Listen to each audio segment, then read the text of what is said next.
إن الحمد لله نحمده ونستعينه ونستغفره ونعوذ بالله من شرور أنفسنا ومن سيئات أعمالنا من يهده الله فلا مضل له ومن يضلل فلا هادي له وأشهد أن لا إله إلا الله وحده لا شريك له وأشهد أن محمدا عبده ورسوله يا أيها الذين آمنوا اتقوا الله حق تقاته ولا تموتن إلا وأنتم مسلمون يا أيها الناس اتقوا ربكم الذي خلقكم من نفس واحدة وخلق منها زوجها وبث منهما رجالا كثيرا ونساء واتقوا الله الذي تساءلون به والأرحام إن الله كان عليكم رقيبا يا أيها الذين آمنوا اتقوا الله وقولوا قولا سديدا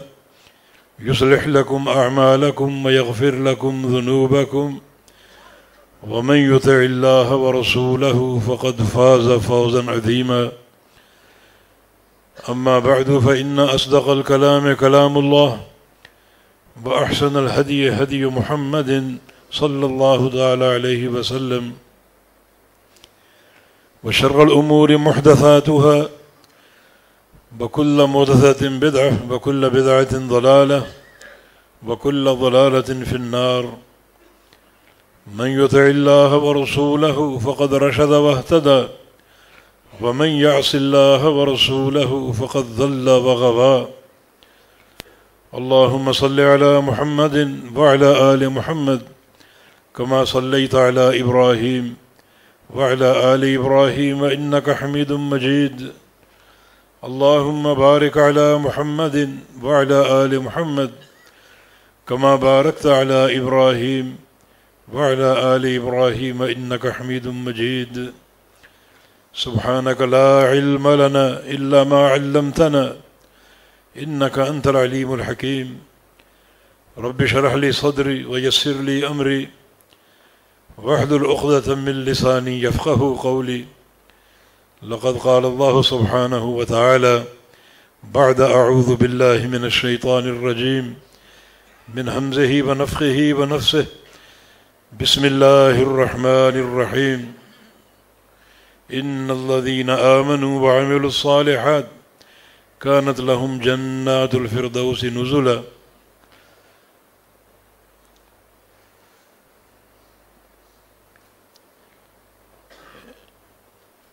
امام اہل السنہ امام احمد بن حنبل رحمہ اللہ اپنی مسند میں اور امام ترمذی رحمہ اللہ اپنی جامع میں ایک حدیث لائے ہیں،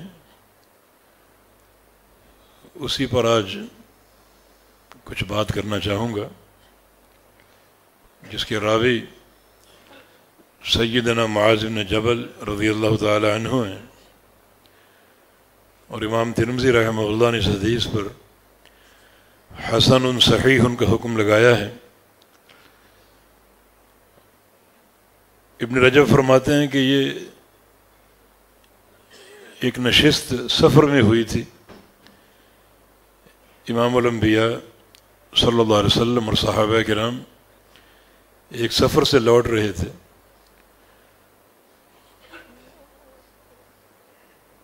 صحابہ کرام میں ایک اور شخصیت تھے معاذ بن جبل رضی اللہ تعالی عنہ، وہ بھی سواری پر سوار تھے اور کوشش کر رہے تھے کہ میری سواری نبی علیہ السلام کی سواری کے قریب پہنچ جائے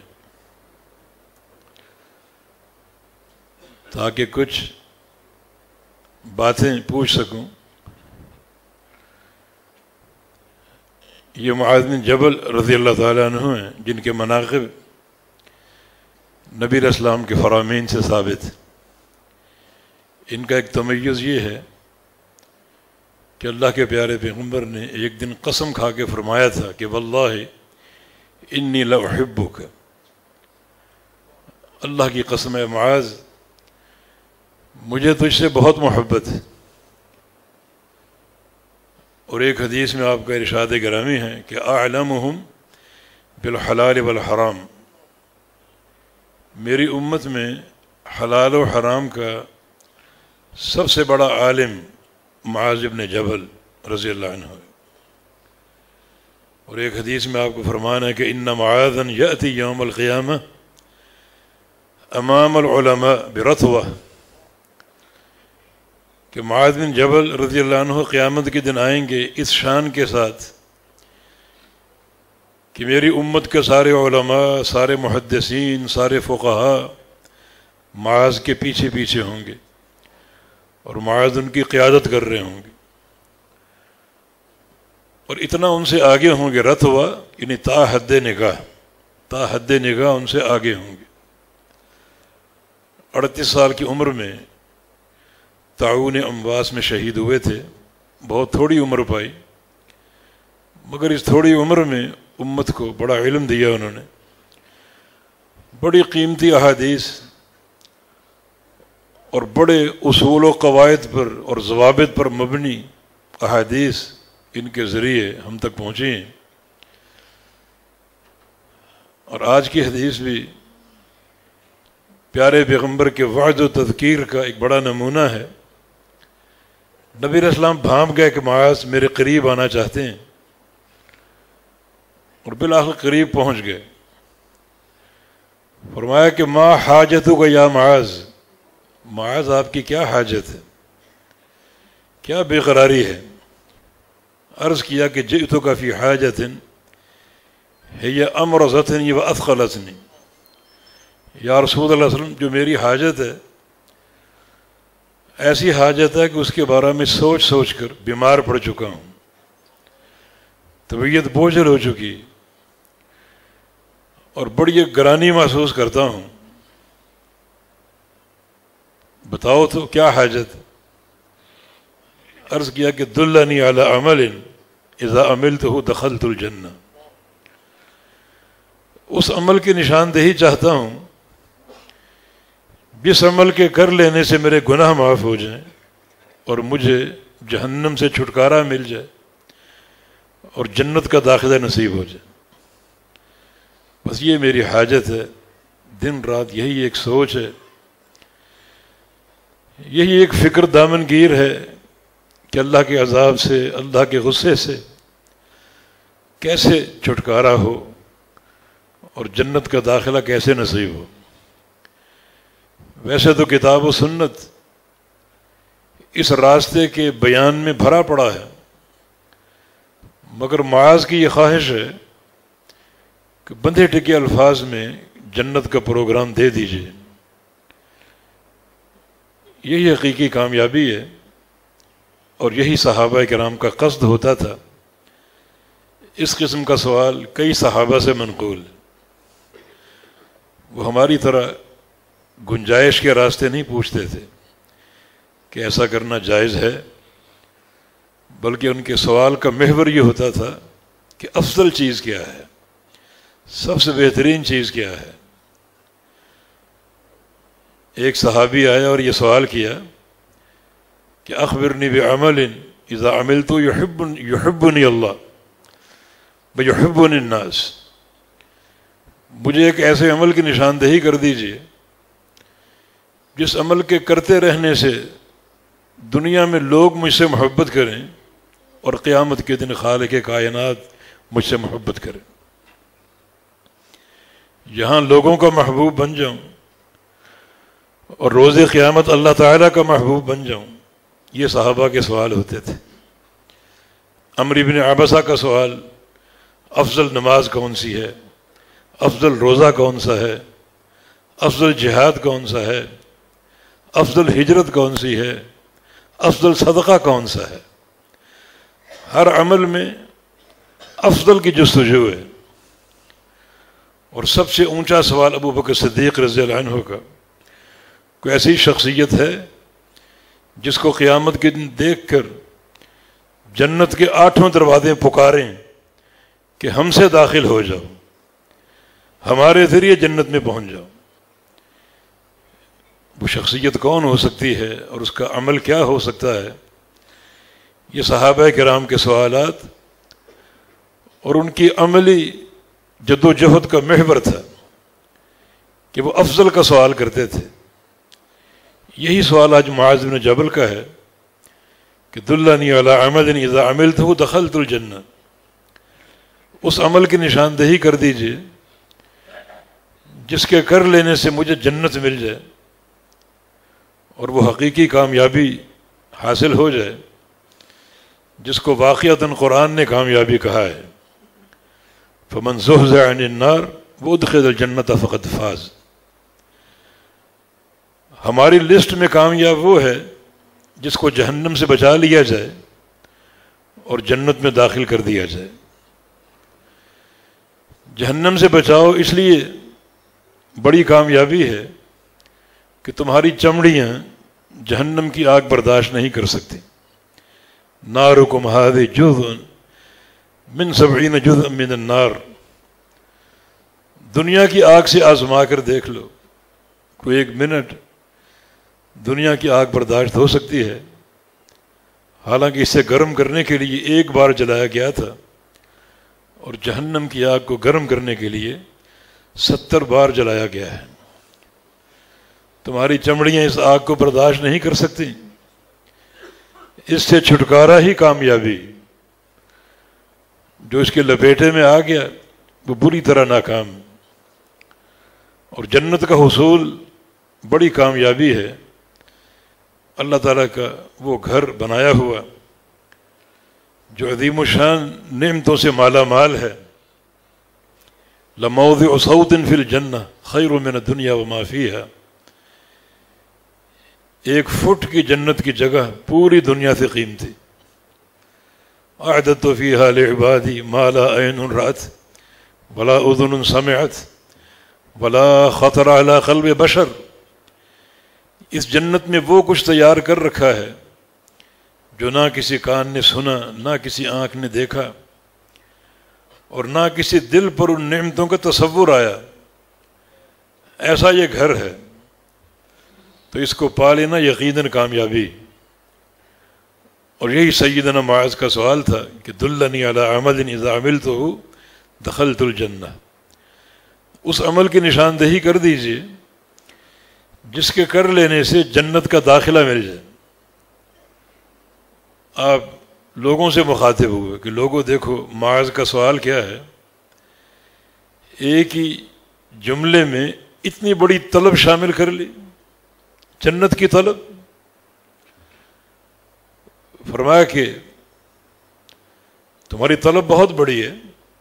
وَإِنَّهُ لَيَسِيرٌ عَلَى مَنْ يَسَّرَهُ اللَّهُ. لیکن یہ آسان بھی بہت ہے اگر اللہ تعالیٰ آسان کر دے. آسانی اللہ کی طرف سے ہے. اگر وہ آسانی عطا فرما دے تو جنت کا حصول بہت ہی آسان ہے. اللہ تعالیٰ سے آسانی طلب کرنی چاہیے. ہر جمعے آپ تلاوت سنتے ہیں سورہ اعلیٰ کی. اس میں اللہ تعالیٰ کے ایک فرمان فَسَنُيَسِّرُهُ لِلْيُسْرَىٰ. یہ دین خود آسان ہے، اس پر چلنا آسان ہے اور ہم مزید اس کو آسان بنا دیں گے. ان الدین یسر، دین آسان ہے. اور اللہ اپنی توفیق سے مزید آسانیاں پیدا فرما دیتا ہے. اس پر چلنا مزید آسان ہو جاتا ہے. اور اللہ چاہے تو مشکل کر دے. وہ بے پرواہ ذات، اس کے ہاتھوں میں سارے بندوں کے دل ہیں. تو آپ نے فرمایا کہ یہ راستہ بہت ہی مشکل ہے. جیسا کہ ایک حدیث میں نبی علیہ السلام کا فرمان ہے کہ حفت الجنت بالمکارہ حفت النار بالشہوات. جنت ڈھانپ دی گئی ہے تکلیفوں اور سختیوں کے ساتھ، اور جہنم ڈھانپ دی گئی ہے شہوات نفس کے ساتھ. جہنم کو اندر سے دیکھیں تو عذاب علیم، ایک آگ جل رہی ہے، دہک رہی ہے. اور جہنم کو باہر سے دیکھیں، بڑا سجا ہوا راستہ ہے، خواہشات نفس سے بھرپور. اور جنت کو اندر سے دیکھیں تو نعمتوں سے بھرپور یہ گھر ہے، اور جنت کو باہر سے دیکھیں تو بڑی تکلیفوں اور مشقتوں سے عبارت ہے۔ جو لوگ صبر ودیعت کر دیے جائیں اس پرخطر راستے پر چلنے کے لیے، تو یقیناً وہ ابدی راحت پائیں گے، اور یہ آسانی اللہ تعالیٰ کی توفیق سے میسر ہوتی ہے۔ تو معاذ کا سوال ایک چھوٹے سے جملے پر مشتمل ہے، معاملہ مشکل ہے، اللہ تعالیٰ آسان کر دے تو آسان بھی بہت ہے۔ تو اللہ رب العزت سے آسانی کی دعا کرنی چاہیے۔ یہ اس کا احسان عظیم ہے کہ اس نے دین آسان بنایا، اور وہی اس دین پر چلنا بھی آسان بنا دیتا ہے، یہ دوہری آسانی۔ پھر آپ نے معاذ کے سوال کا جواب دیا، ان تشہد ان لا الہ الا اللہ وان محمد الرسول اللہ وتقیم الصلاۃ وتؤتی الزکاۃ وتصوم رمضان وتحج البیت۔ یہ ارکان خمسہ، اللہ تعالیٰ کی توحید کی سچی گواہی، جس میں ایک سوئی کے ناکے کے برابر بھی شرک شامل نہ ہو، اور محمد مصطفیٰ صلی اللہ علیہ وسلم کی رسالت کی گواہی، دل و جان سے ایسی گواہی جس میں آپ ہی ہر جگہ اطاعت کے مقام پر نظر آئیں۔ نماز ہو تو آپ کے طریقے سے، حج ہو تو آپ کے طریقے سے۔ رسول ماننے کا معنی یہی ہے۔ رسول ماننے کا معنی جذبات عشق نہیں ہے، جذباتی لگاؤ نہیں ہے، بلکہ رسول ماننے کا معنی آپ صلی اللہ علیہ وسلم کی پیروی ہے، اور آپ کی اطاعت اور آپ کی اتباع ہے۔ اس طرح آپ کی رسالت کو مان لے کہ ہر لمحے ہر موڑ پر آپ کی فرما برداری ہو، اور پھر وہ تقیم الصلاۃ، نماز قائم کرے، وتؤتی الزکاۃ، اور زکوٰۃ دے، وتصوم رمضان، رمضان کے روزے رکھے، وتحج البیت، اور حج بیت اللہ ان استطعت الیہ سبیل۔ آپ کی اس تعلیم کا مقصد یہ ہے کہ جو بھی مکلف ہوگا کلمہ گو، اس کی ذمہ داری پہلی یہ ہے کہ ارکان خمسہ کو سمجھے، انہیں اپنائے۔ یہ دین اسلام کی 5 بنیادیں ہیں۔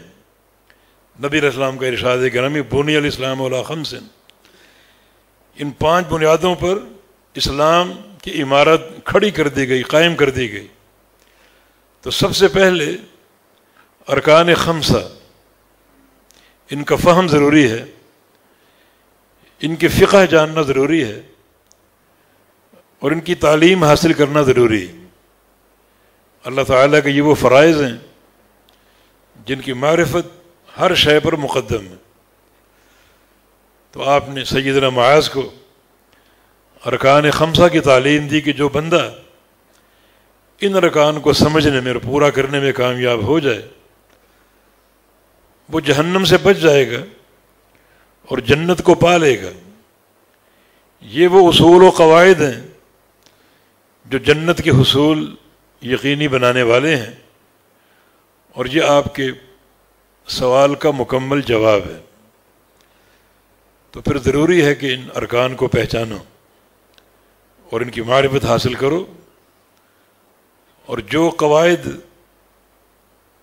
ارکان خمسہ کے تعلق سے شریعت سے وارد ہیں ان کا فہم ہو۔ ہر شے سے پہلے ان ارکان کو سمجھو، اور ہر رکن نبی علیہ السلام کے طریقے اور آپ کی سنت کے مطابق ادا ہو۔ یہ اس حدیث کی فقہ ہے۔ ہر شے سے قبل ارکان خمسہ، جن کا فہم و ادراک ہو، صحیح معرفت ہو، اور صحیح معرفت کے ساتھ ان کی ادائیگی ہو۔ ہاں، اس میں بنیادی مسئلہ یہ ہے کہ ان ارکان کی ادائیگی کے وقت، ان ارکان کی ادائیگی سے پہلے اور ان ارکان کی ادائیگی کے بعد بندہ قلبی اعتبار سے اخلاص پر قائم ہو۔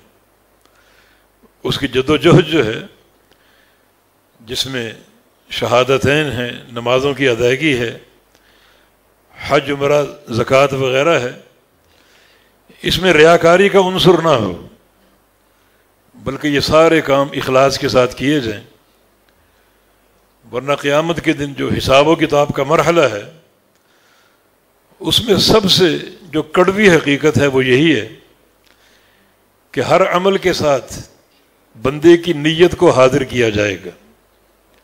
یہ بندہ حج کرنے گیا تھا، 1 حج کیا، 2 حج کیے، 10 حج کیے، ٹھیک ہے، ابھی تک یہ بندہ متاثر نہیں کر سکا کہ 10 حج کیے ہوئے۔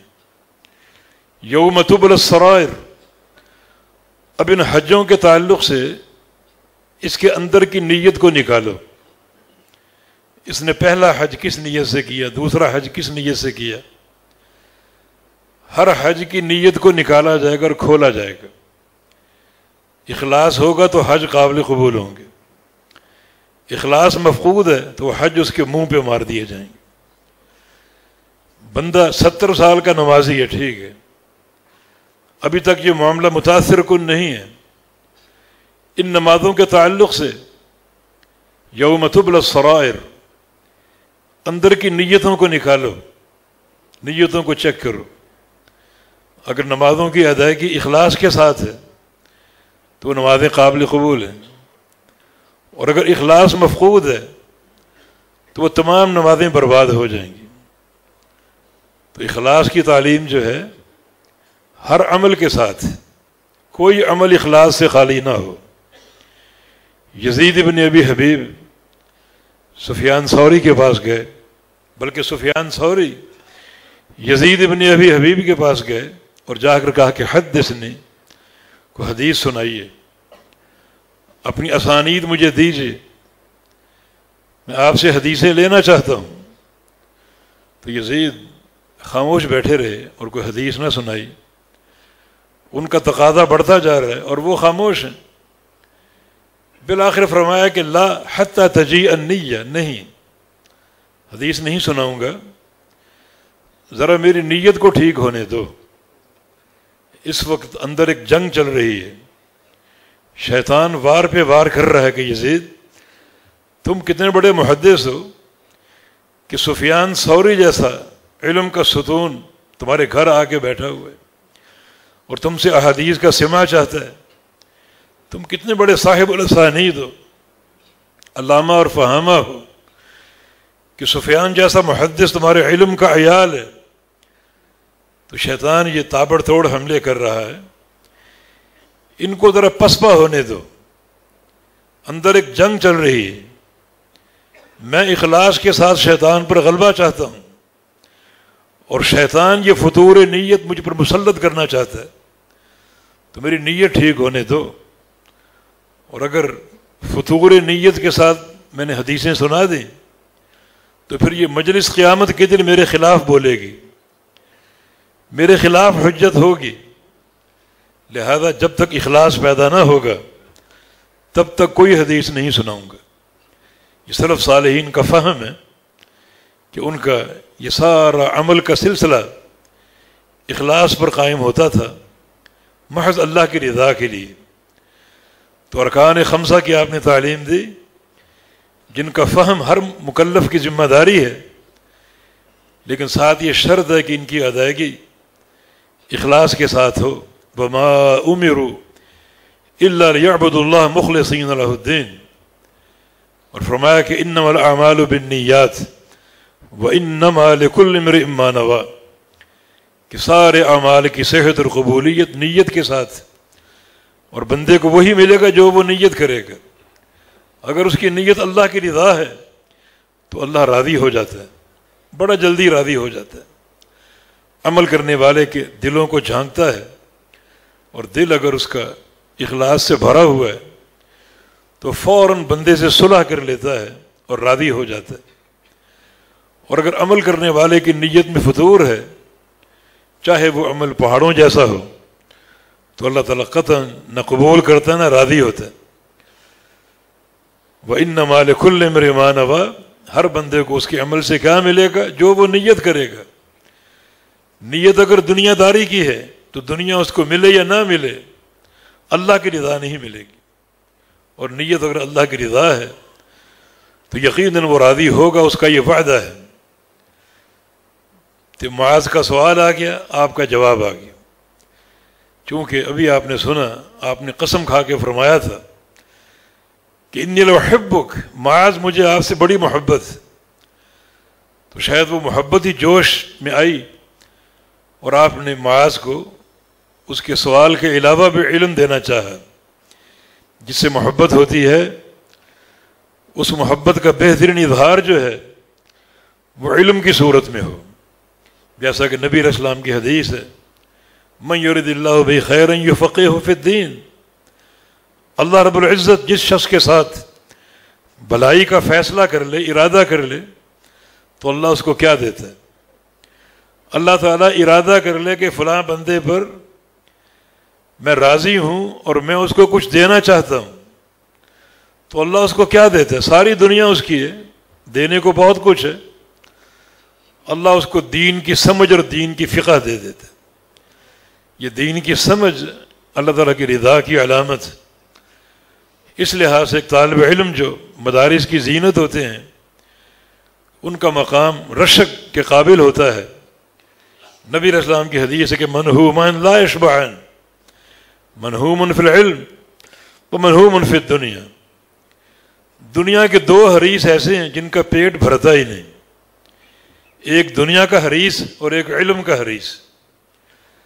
دنیا کے حریص کی مثال ایسی ہے کہ لو کان لابن آدم وادیان من ذہب لابتغى الیہما الثالث، کہ ایک انسان کو سونے کی دو وادیاں دے دی جائیں، وادی پہاڑوں کے بیچ جو گھرا ہوا علاقہ ہوتا ہے وہ وادی کہلاتا ہے، یہ پورا علاقہ سونے سے بھر کے انسان کو دے دیا جائے، اور دو وادیاں، ایک بھی نہیں دو وادیاں، لابتغى الیہما الثالث، پھر وہ تیسری وادی کی فکر کرے گا، 4 فیکٹریاں 5ویں ہونی چاہیے۔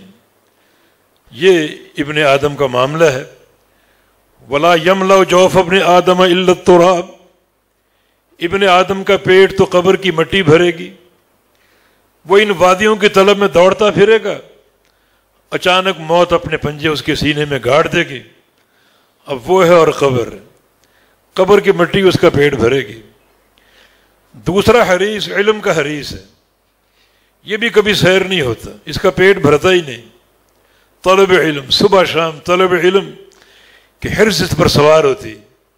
ابن مسعود اس حدیث کے راوی ہیں، فرماتا ہے کہ اما صاحب العلم فیزداد فی رضا الرحمن، جو علم کا طالب اور علم کا حریص ہوتا ہے وہ روزانہ رحمان کی رضا اور اس کی محبت میں بڑھتا ہی جاتا ہے۔ ایک مسئلہ پڑھا، رحمان کی رضا آ گئی، دوسرا پڑھا، رحمان کی رضا آ گئی، ایک حدیث پڑھی، 2 حدیثیں پڑھی، 3 حدیثیں پڑھی، ہر حدیث پر رحمان کی رضا بڑھتی ہی جائے گی، تو وہ طالب علم بڑا رشک کے قابل ہے، جو 8 سال مدارس میں گزارتا ہے، روزانہ اپنے مشائخ اور اساتذہ سے علم پڑھتا ہے اور طلب کرتا ہے، رحمان کی رضا پاتا ہی جاتا ہے، بڑھتا ہی جاتا ہے۔ تو یقیناً سب سے بہترین تحفہ علم کا تحفہ ہے، تو آپ نے معاذ کو آج مزید تحفہ دینا چاہا۔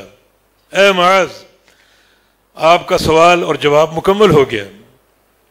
هل ادلک علی ابواب الخیر، کیا تیری رہنمائی کروں خیر کے دروازوں پر، تجھے بتاؤں وہ خیر جو اللہ تعالیٰ عطا کرتا ہے، اس کے خزانے ایک مقام پر موجود ہیں، دروازے لگے ہوئے اور مقفل ہیں، خیر بند ہے اندر، جب تک دروازے کھلیں گے نہیں وہ خیر تک تم پہنچ نہیں سکو گے۔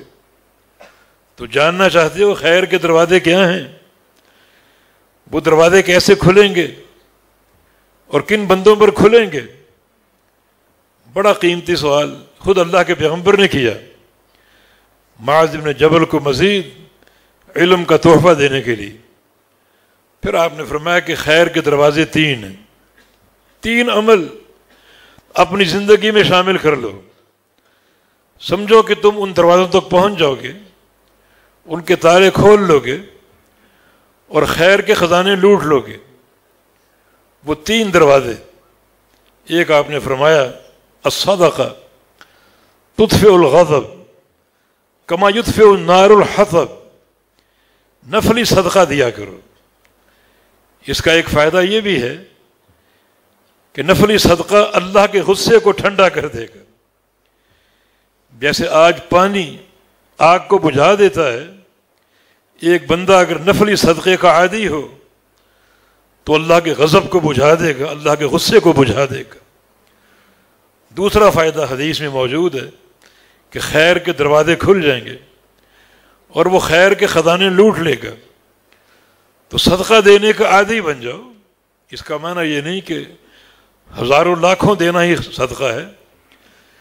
جس شریعت سے ہمیں مالا مال کیا گیا، اس شریعت کی سماحت یہ ہے کہ اتقوا النار ولو بشق تمرہ، بچا لو اپنے آپ کو جہنم سے، خواہ آدھی کھجور خرچ کر کے۔ آدھی کھجور بھی جہنم سے بچاؤ کا ذریعہ بن سکتی، اور جہنم سے بچاؤ کا ذریعہ بن سکتی۔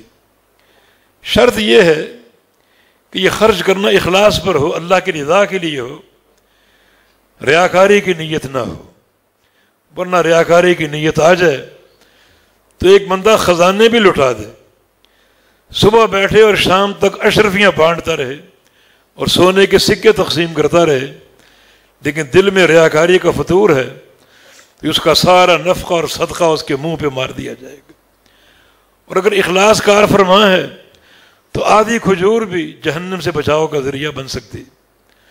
اور یہ خیر کا ایک دروازہ بھی ہے، اگر آپ یہ عمل شروع کر دیں تو اپنے لیے خیر کے دروازے کھول لیں گے، اور جا کر خیر کے خزانے لوٹتے جاؤ۔ دوسرا جو خیر کا دروازہ ہے وہ قیام العبد فی جوف اللیل، صلاۃ العبد فی جوف اللیل، رات کی تنہائیوں میں اللہ تعالیٰ کا ذکر کرنا، قیام اللیل کا اہتمام کرنا، اس قدر اخلاص کے ساتھ کہ گھر والوں کو علم نہ ہو کہ بیٹا کمرے میں اکیلا ہے اور اس کی تنہائی اور اندھیرے میں کیا ہو رہا ہے۔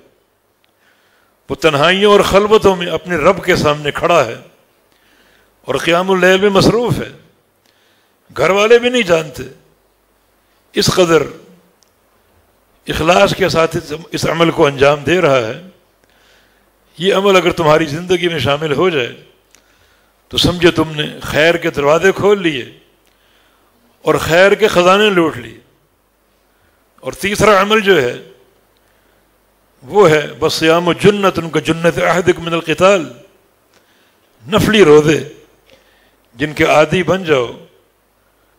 رمضان کے علاوہ بھی روزے رکھو، نفلی روزے جن کا ایک فائدہ یہ ہے کہ قیامت کے روز یہ روزہ ڈھال بن جائے گا جہنم کی آگ اور اس کے شعلوں کے مقابلے میں۔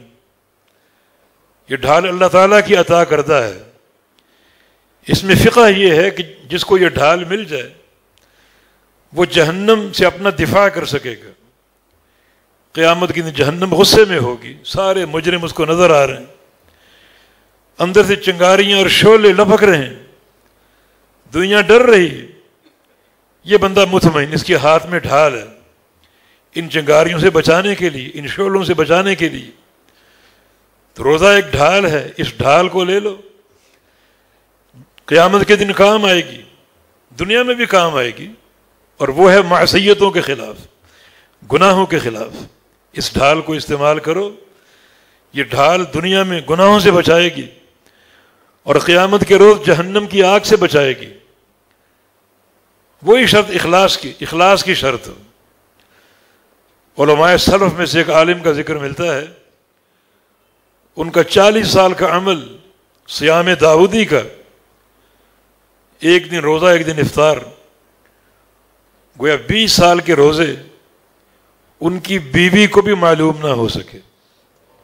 20 سال روزے رکھے ان کی بیوی کو بھی معلوم نہ ہو سکے۔ صبح کو گھر سے نکلتے، بیوی ان کا کھانا تیار کر دیتی دوپہر کو کھانے کے لیے، اور وہ راستے میں کسی مسکین کو صدقہ دے دیتے، پورا دن فاقے میں رہتے اور رات کو آ کر اپنے گھر میں افطار کرتے۔ یہ سلف صالحین اور ان کے اخلاص کی حفاظت ہے۔ سفیان بن عیینہ کا قول ہے، میں ایک دن تنہائی میں بیٹھ کر سوچتا رہا کہ سب سے مشکل عمل کون سا ہو سکتا ہے؟ دین اسلام ایک زنجیر کی مانند ہے اور باہم عمل جڑے ہوئے آپس میں، سب سے مشکل کام کون سا ہو سکتا ہے؟ میرے دل میں جہاد آ گیا، لڑنا پڑتا ہے، مرنا مارنا پڑتا ہے۔ پھر میں نے سوچا کہ یہ عمل آسان اللہ کی رضا کے لیے، کبھی روزے کا ذکر آتا ہے، دن بھر فاقہ، یہ بھی آسان ہے۔ کبھی صدقے کا ذکر آتا ہے کہ مال جو محنت سے کماتے ہیں وہ خرچ کرنا پڑتا ہے، لیکن یہ بھی آسان ہے۔ مگر ایک عمل پر میں رک گیا اور ٹھہر گیا کہ واقعی یہ عمل سب سے مشکل ہے، اور وہ ہے نیت کی حفاظت اور اخلاص کی حفاظت۔ شیطان انسان کے اندر ہے، ان الشیطان یجری من الانسان مجرى دمہ، انسان کے خون کے ساتھ ساتھ گردش کر رہا ہے، اور وہ اندر ہی اندر یہ وار کرتا رہتا ہے ریاکاری کے۔ وہ بندہ خوش نصیب ہے جو شیطان کے خلاف لڑے اور مجاہدہ کرے۔ المجاہد من جاہد نفسہ، حقیقی مجاہد وہ ہے جو اپنے نفس کے ساتھ جہاد کرے اور شیطان کے حملوں کو پسپا کرنے کی کوشش کرے اور اپنے اخلاص کی حفاظت کرے اور اپنی نیت کی حفاظت کرے۔ تو یہ آپ نے ابواب خیر سیدنا معاذ کو بتا دیے، اور ان کے ذریعے یہ علم ہم تک پہنچ گیا۔ بڑا نافع علم ہے، نفع بخش علم ہے۔ جو بندے اس حدیث کو سن کر اس پر عمل کریں گے یقیناً اجر کے مستحق ہوں گے، اور وہ سارا اجر معاذ کو بھی ملے گا جن کے ذریعے یہ حدیث ہم تک پہنچی۔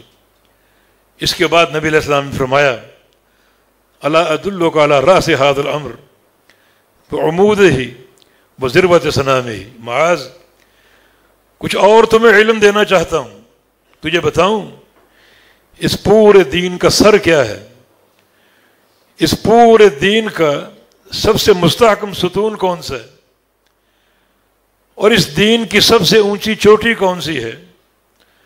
اور چوٹیوں کو سر کرنے والے بہت تھوڑے لوگ ہوتے ہیں۔ یہ تین بڑے قیمتی سوال تھے۔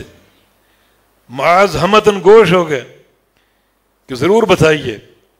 فرمایا راس ھذا الامر الاسلام، اور ایک حدیث میں شہادت ان لا الہ الا اللہ، اس دین کا سر جو ہے وہ ہے گواہی دینا لا الہ الا اللہ کی۔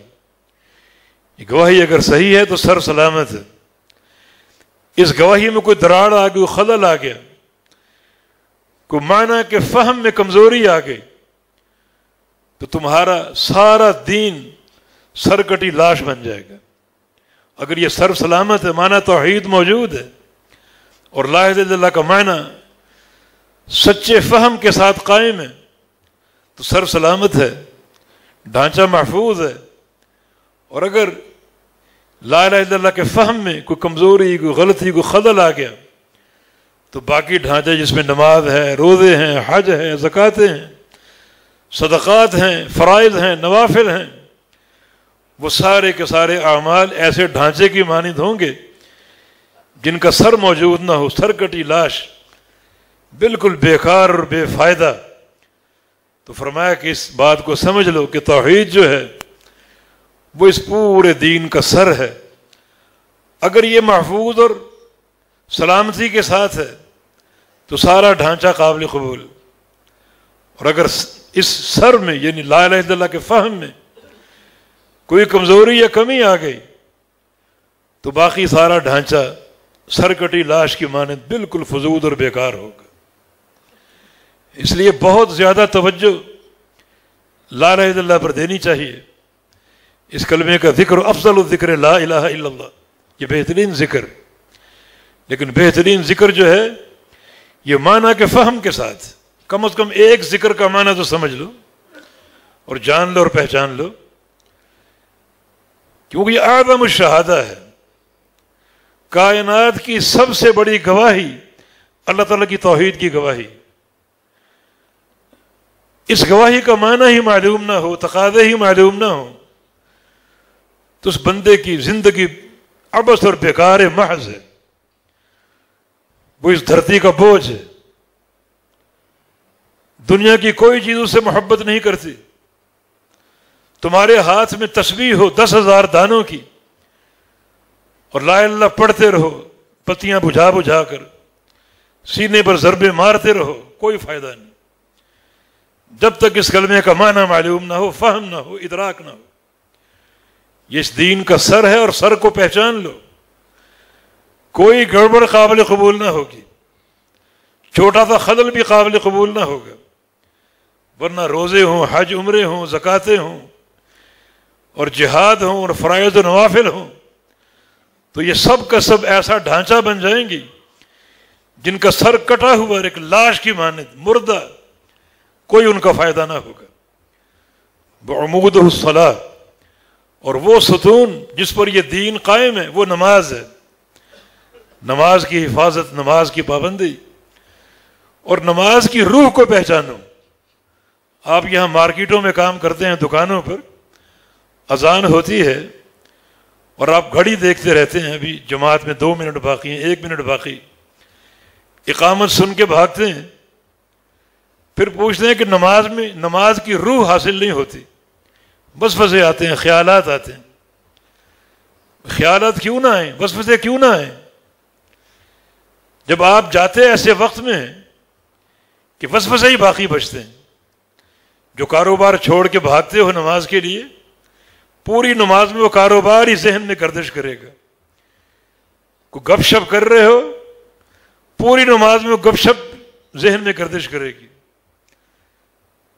لیکن اگر جو نماز کی روح جو شریعت نے دی ہے، اگر اذان سے قبل یا اذان سنتے ہی آپ باوضو ہو کر مسجد میں آ جائیں، سنتیں پڑھیں، قرآن کی تلاوت کریں، تو ایک روحانی ماحول آپ کا قائم ہو جائے گا۔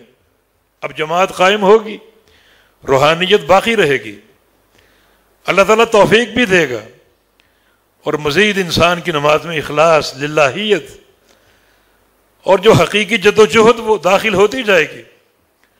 آخر یہ نماز سرمایہ حیات بن جائے گی۔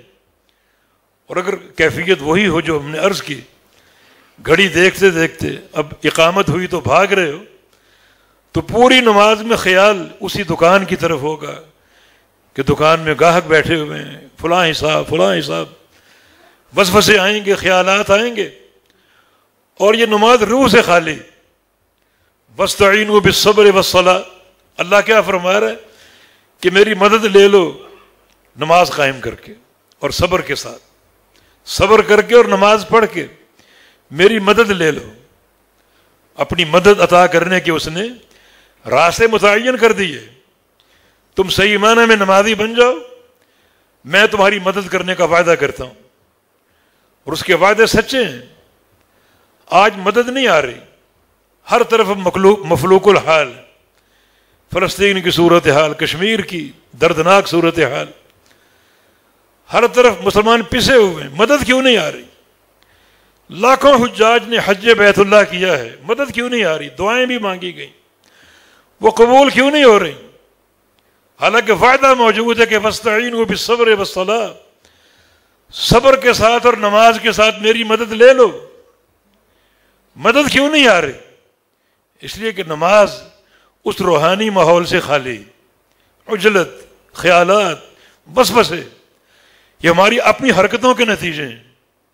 کتنے سلف صالحین ایسے، محمد بن سلامہ 40 سال کا بتاتے ہیں کہ 40 سال اذان ہوئی اور میں باوضو تھا، مسجد میں موجود تھا، ایک دن تاخیر ہو گئی، اس دن میری والدہ کا انتقال ہو گیا تھا۔ امام اعمش رحمہ اللہ 70 سال کے تکبیر اولیٰ کے نمازی رہے، 70 سال جماعت کھڑی ہے اور وہ پہلی صف میں کھڑے ہیں تکبیر تحریمہ پانے کے لیے۔ یہ سلف صالحین کا کردار اور ان کی سیرتیں۔ اللہ کے پیارے حبیب قرۃ عینی فی الصلاۃ، نماز میری آنکھوں کی ٹھنڈک ہے۔ ارحنا یا بلال بالصلاۃ، بلال تکبیر کہو، اذان کہو، ہم نماز پڑھ کے راحت حاصل کر لیں۔ کان رسول اللہ یصلی وفی صدرہ عزیز ان کا عزیز المرجل من البکاء، آپ جب نماز پڑھتے آپ کے سینے سے رونے کی آوازیں آتی جیسے چولہے پر ہنڈیا کا پانی کھولتا ہے۔ یہ ہمارے پیارے پیغمبر کی نمازیں، صحابہ اور سلف صالحین کی نمازیں، تو یقیناً ایسی نماز اگر آج ہوگی تو اللہ کی مدد آئے گی۔ کیا صحابہ پر نہیں آئی؟ اللہ کی مدد نہیں ہوئی؟ 24 لاکھ مربع میل کا علاقہ فتح نہ ہوا؟ اس سے بھی بڑھ کر یہ اللہ کی مدد ہے، اس کی نصرت کے مظاہر ہیں جن کے اسباب میں صبر بھی ہے اور نماز بھی ہے۔ تو فرمایا کہ نماز تو دین کا وہ ستون ہے جس پر پورے دین کی عمارت کھڑی ہوئی ہے، اور جو چوٹی ہے اس دین کی وہ جہاد فی سبیل اللہ، اللہ کی راہ میں جہاد کرنا۔ آج اس جہاد کے مواقع بنتے جا رہے ہیں۔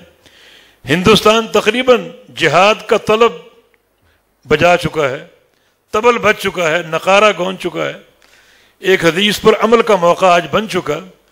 کم از کم اس سے آغاز کر دیجئے۔ رسول اللہ صلی اللہ علیہ وسلم کا فرمان ہے من مات ولم یغزو ولم یحدث به نفسه فقد مات على شعبة من النفاق۔ جو بندہ اس طرح مرے کہ اس نے جہاد نہ کیا ہو یا جہاد کی نیت نہ کی ہو، وہ منافق ہو کے مرتا ہے۔ تو آج کم از کم آغاز تو کر دو نیت جہاد کی، سچی نیت، جھوٹی نیت نہیں۔ ایک جماعت کے یہاں معروف ہے نیت تو کر لو، نیت تو کر لو، عمل چاہے نہ کرو، نہیں، سچی نیت کر لو۔ اللہ تعالیٰ نیتوں کے احوال کو جانتا ہے، وہ عالم الغیب ہے۔ سچی نیت کر لو، جب بھی موقع بنے گا اپنی فوج کے شانہ بشانہ اللہ کی راہ میں جہاد کریں گے۔ یہ موقع بن چکا ہے، اللہ تعالیٰ توفیق دینے والا ہے۔ نبی علیہ السلام نے مزید معاذ سے کہا اللہ اخبرک بملاک ذالک کلہ، اے معاذ ایک علم کا نقطہ اور لے لو، کیا تجھے بتاؤں اس پورے دین کا کنٹرولر کون ہے؟ پورے دین کا کنٹرول کس کے پاس؟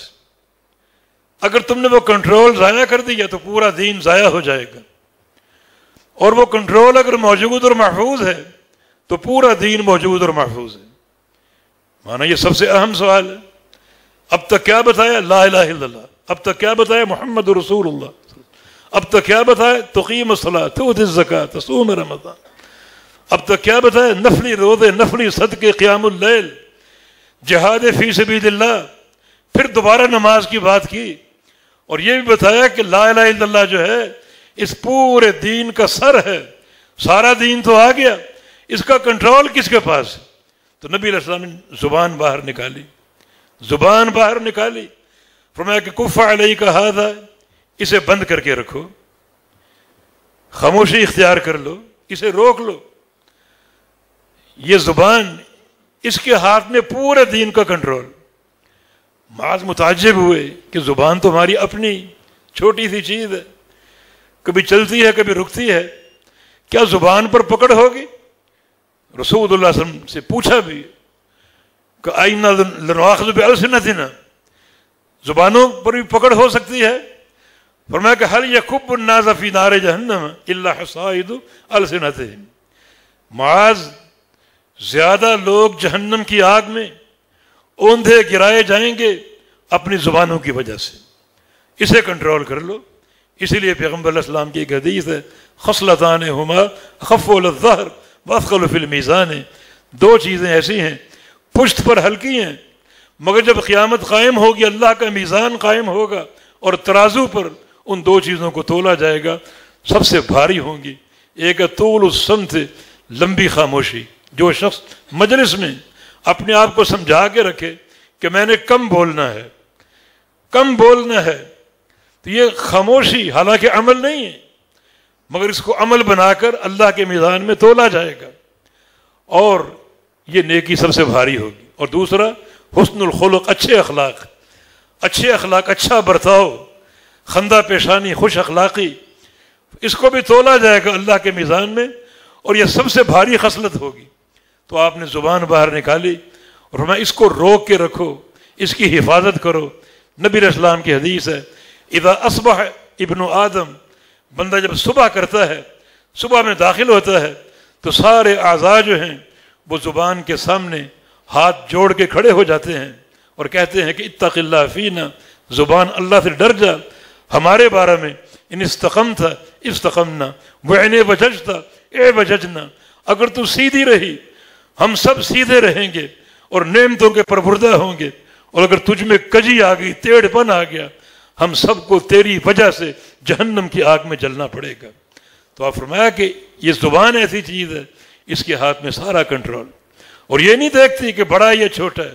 ایک شخص یہ نہ سمجھے کہ میں بڑے صدقات دیتا ہوں، نفقات دیتا ہوں، مدارس چلاتا ہوں اور میرے فلاں پروجیکٹ ہیں اور میں تو حق رکھتا ہوں کسی کی غیبت کروں، اپنی زبان ایسی ویسی استعمال کر لوں۔ کوئی بھی ہو، ام المومن سیدہ عائشہ صدیقہ رضی اللہ عنہا صفیہ کے بارے میں یہودیہ اور قصیرہ کہہ دیا کہ چھوٹے قد کی ہے، رسول اللہ صلی اللہ علیہ وسلم نے فرمایا لقد قلت کلمۃ لو مضی بها البحر لمضجت۔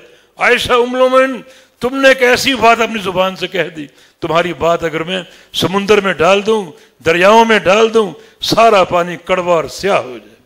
عائشہ کون ہے؟ ام المومنین ہے۔ اتنا اونچا مقام، اتنا اونچا درجہ، لیکن نہیں، قانون سب کے لیے برابر ہے، لہذا اس زبان کا استعمال بڑا سوچ سمجھ کے کیا جائے۔ امام بخاری نے صحیح بخاری میں ایک باب قائم کیا، باب العلم قبل القول والعمل، ہر قول سے پہلے اور ہر عمل سے پہلے علم ہے۔ کوئی بات کہنا چاہو اس کو علم کی میزان پر تولو کہ یہ بات شریعت کی میزان میں فٹ ہے یا ان فٹ ہے۔ اگر فٹ ہو تو پھر وہ بات کرو، اور اگر شریعت کے میزان سے مطابقت نہیں رکھتی تو وہ بات ہرگز نہ کرو، خاموشی اختیار کر لو۔ ہر قول سے پہلے اس کو تولنے کی کوشش کرو اور تول کر بولو، ورنہ نبی علیہ السلام کی حدیث ہے کہ ان رجلا لیعمل بعمل اہل الجنہ حتی لا یبقى بینہ وبینہا الا شبرا، کہ ایک انسان جنت والے کام کرتا ہے اور جنت والے کام کر کر کے بالکل جنت کے دھانے پر پہنچ جاتا ہے، ایک بالشت کا فاصلہ باقی بچتا ہے کہ ایک نیکی کر لے اور جنت میں پہنچ جائے، لیکن یتکلم بکلمۃ تہوی بہ فی نار جہنم 70 خریفہ، وہاں کھڑے کھڑے اس کی زبان سے ایک بات ایسی نکلتی ہے کہ وہ ایک ہی بات اس کو وہاں سے اٹھاتی ہے اور جہنم میں 70 سال نیچے پھینک دیتی۔ مانا سب سے نیچے، کیونکہ جہنم کی گہرائی 70 سال کے بقدر ہے۔ اللہ کے پیارے پیغمبر صحابہ کے ساتھ بیٹھے ہوئے تھے، ایک دھماکہ سا سنا، صحابہ نے پوچھا یہ دھماکہ کیا ہے، یہ آواز کیا ہے؟ فرمایا کہ اللہ تعالیٰ نے جہنم میں ایک پتھر پھینکا تھا 70 سال پہلے تاکہ جہنم کی گہرائی کو ناپے۔ وہ تو جانتا کتنی گہری، لوگوں کو بتانے کے لیے 70 سال بعد وہ پتھر جہنم کی تہہ میں جا کر گرا اور یہ اس کے گرنے کا دھماکہ، اتنی گہری۔ اور یہ شخص جس کے زبان کے استعمال میں کوئی شرعی میزان سے فرق آ جائے، حالانکہ جنت کے دھانے پر کھڑا ہے، تو وہ ایک ہی بول اس کو کہاں پھینکے گا؟ جہنم میں سب سے نیچے 70 سال کی گہرائی سے۔ کئی سلف صالحین کا قول ہے، کتنی باتیں ہم کرنا چاہتے تھے، اس حدیث کو پڑھ کر ہم نے اپنی زبانوں کو بند کر لیا۔ اللہ ہمیں بھی توفیق عطا فرما دے۔ تو اس مجلس کی پوری حدیث آپ نے سن لی، اللہ تعالیٰ مجھے اور آپ کو عمل کی توفیق عطا فرما دے۔ اقول قولی ھذا واستغفر اللہ لی ولکم وآخر دعوانا ان الحمد للہ رب العالمین۔ الحمد للہ والصلاة والسلام علی رسول اللہ وبعد۔ الدعاء سلاح المؤمن، دعا مومن کا ہتھیار ہے۔ مقبوضہ کشمیر کی صورتحال سب سے مخفی ہے، جو ایک جرائم وہاں شروع ہو چکے وہ تو ہم سنتے رہتے ہیں، مگر اندر کی صورتحال ہم نہیں جانتے۔ رابطے سارے معدوم ہیں اور اندر کوئی صحافی، کوئی رپورٹر نہیں جا سکتا جو اندر کی خبر باہر نشر کرے، اور یہ سارے غنڈے اندر دندناتے پھر رہے ہیں۔ تو اس وقت جو ایک سب سے اہم ہماری ذمہ داری ہے وہ کم از کم ہم دعا کریں۔ دعا مومن کا ہتھیار ہے کہ اللہ رب العزت ہمارے بھائیوں کی بہنوں کی مدد فرمائے، جہاں یقیناً وہ آوازیں گونج رہی ہوں کہ ہم تک نہیں پہنچ رہی کہ ربنا اخرجنا من هذه القرية الظالم اهلها، کہ یا اللہ ہمیں اس بستی سے نکال لے اور ظالموں کے چنگل سے نکال لے۔ یہ سزائیں ہم تک نہیں پہنچ رہی، لیکن یقیناً یہ سزائیں وہاں گونج رہی ہوں گی، کیسے کیسے مظالم ہوں گی اور کس طرح ایک تشدد کی پالیسی ہوگی، اور ہماری بہنوں کے ساتھ خاص طور پہ کیا بیت رہی ہوگی۔ تو دعا کا ہتھیار بکثرت استعمال کریں۔ نبی علیہ السلام کا ایک فرمان ہے، جو ہمارے دکھ درد کی کہانی سنے اور ہمارا اہتمام نہ کرے وہ ہم میں سے نہیں ہے۔ تو کم از کم یہ اہتمام تو ہو کہ اللہ رب العزت ہمارے بھائیوں کی بہنوں کی مدد فرمائے۔ اور اتنی دعا کافی نہیں ہے، ایسی دعا جس میں ہمارے سینے ٹھنڈے ہوں اور ہمارے جو دل ہیں وہ شاد آباد ہو جائیں، تبھی سکون ملے گا کہ یہ جو ظالم مجرم ہے مودی، اللہ تعالیٰ اس کو پوری دنیا کے سامنے نشان عبرت بنا دے۔ وہ ہر شے پر قادر ہے۔ جس نے یہ ظلم ڈھایا، اللہ تعالیٰ اپنی غیبی مدد سے ایسا عذاب مسلط کرے کہ یہ مجرم پوری دنیا کے سامنے نشان عبرت بن جائے، تبھی یہ سینے ٹھنڈے ہوں گے۔ کرفیو ہٹ جائے، ہمارے بھائی بہن آزاد ہو جائیں، تو اتنی تسکین نہیں ملے گی جب تک یہ مجرم اپنے کیفر کردار تک نہیں پہنچتا، اور ایسے پہنچا یہ الہ العالمین کہ پوری دنیا کے سامنے یہ عبرت کا نشان بن جائے۔ دعائیں جاری رکھیں، اللہ تعالی ہمارے بھائیوں کی مدد فرمائے، اللہ ہماری بہنوں کی مدد فرمائے، اللہ ہمارے بچوں کی مدد فرمائے، اللہ تعالیٰ عافیت عطا فرما دے۔ یا اللہ اپنی نصرت کے دروازے کھول دے، یا اللہ نصرت کے دروازے کھول دے، یا اللہ یہ ظالم درندے ان کے بچوں کو بھی یتیم کر دے، ان کی عورتوں کو بیوہ کر دے الہ العالمین، انہیں بھی کیفر کردار تک پہنچا دے، ان کے اسلحے ناکارہ ہو جائیں، ان کی ساری تدبیریں ان کے اپنے مکانوں کی طرف لوٹ جائیں اور ان کی تباہی اور بربادی کا باعث بن جائیں۔ ان الحمد للہ نحمدہ ونستعینہ ونستغفرہ ونعوذ باللہ من شرور انفسنا وسیئات اعمالنا من یہدہ اللہ فلا مضل له ومن یضلل فلا ہادی له واشهد ان لا الہ الا اللہ وحدہ لا شریک له واشهد ان محمدا عبدہ ورسولہ یا ایھا الذین آمنوا اتقوا اللہ حق تقاته ولا تموتن الا وانتم مسلمون یا ایھا الناس اتقوا ربکم الذی خلقکم من نفس واحدہ وخلق منها زوجها وبث منهما رجالا كثيرا ونساء واتقوا الله الذي تساءلون به والأرحام إن الله كان عليكم رقيبا يا أيها الذين آمنوا اتقوا الله وقولوا قولا سديدا يصلح لكم أعمالكم ويغفر لكم ذنوبكم ومن يطع الله ورسوله فقد فاز فوزا عظيما إن الله وملائكته يصلون على النبي يا أيها الذين آمنوا صلوا عليه وسلموا تسليما